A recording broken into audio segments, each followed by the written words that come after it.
Okay, greetings, brothers and sisters. Welcome to Out Seminary. We like to acknowledge all the seminarians that are joining us. Thank you so much for putting effort in your spiritual development and in your ministry training by being able to visit Out Seminary. We also are aware of the general public that is joining us, and so we also want to acknowledge you. Thank you so much for being able to join us. Please, if you are unfamiliar with our system of operation, I'd like for you to drop a comment for all the questions that you have, whether of the previous session or of this particular session. And then we are in a topic that we call canonicity. We have already spoken from the introduction that we are going to deal with a short dictionary and we are going to deal with the process of canonicity. But we have given an additional lesson where we are listing the 66 books which are proto-canonical from the Bible, and then also listed a number of books that are apocryphal. And so now we're going to go back to our notes according to the edition of the booklet, where we are going to do the process of canonicity. The process of canonicity.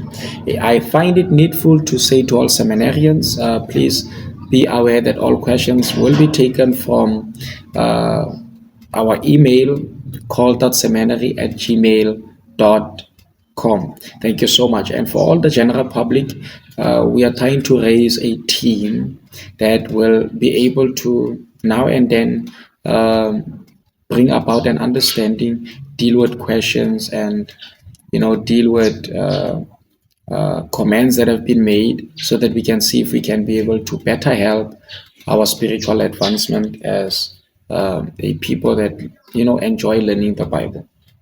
So I also promised an additional lesson called the listing of the laws of canon.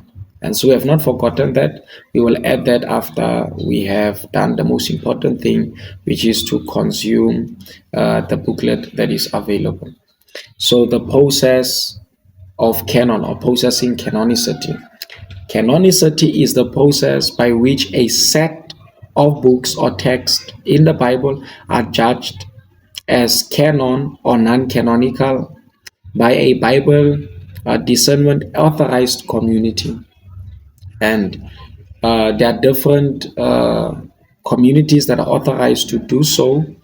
And if you want to know, just if you're having a hard copy Bible, go to it, read some of the few pages that give an introduction before just going to the book of Genesis.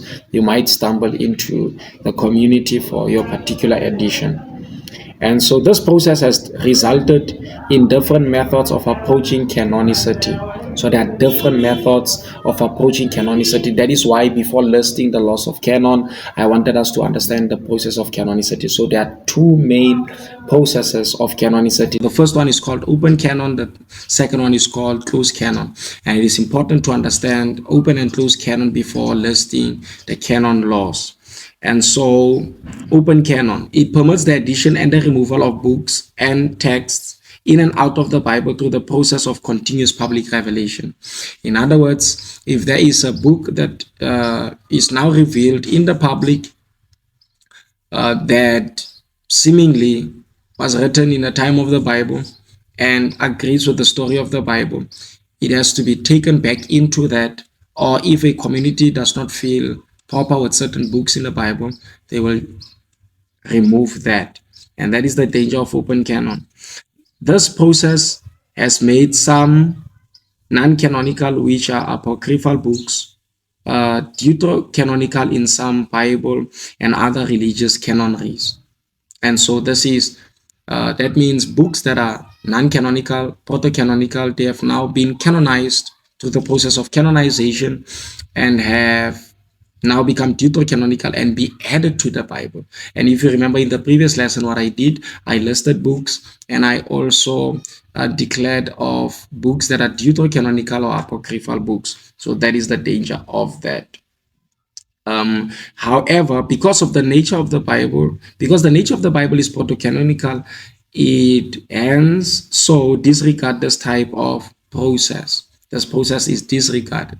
And so I also wanted to render a different opinion here because some other religious communities will challenge this thought. And so I thought it needful for us just to feed on this understanding that other religious texts were other religious thoughts will imply that other religious texts were, rather than being added, they were removed as time went on. And so it will be important for us to understand the laws of canon when it comes to that thought. And then there's a process that we call close canon. So in the process of close canon, it does not allow the addition or the removal of books uh, or texts in and out of the Bible, reflecting a belief that uh, inclusion of public continuous revelation has ended. If you look at the book of Revelation 22, verse number 18 and 19, you also look at the book of Deuteronomy chapter 4 and chapter 5, you'll get to see a little bit of discussing of this concept of closed canon. This has resulted in proto-canonicity, which rejects apocryphal, non-canonical, and deuterocanonical concepts. Proto-canonicity accepts only the interpretation, the edition, and the translation of the 66 proto-canonical books in the Bible. And so teaching and preaching can also become a method of translating these books. So I hope there is a basis of understanding. For seminarians, it's also important for us to answer the activity of 5 questions that are to follow. Number 1, what does the word canon mean? Number 2, mention 5 proto-canonical books. Number 3, why are deuterocanonical books rejected as proto-canonical books? Number 4, give reasons as to why non-canonical apocryphal books are discredited as proto-canonical books.